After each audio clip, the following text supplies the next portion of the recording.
ini adalah wajah baru.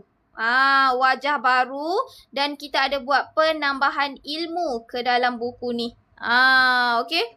So yang ini akak, kita tunjuk apa yang dah ada. Alright. So yang ini kita ada kongsikan cara baca pita ukur. Okay, cara baca pita ukur. Dia dah ada dekat sini. Cara baca pita ukur. Okay, 0 ke 1.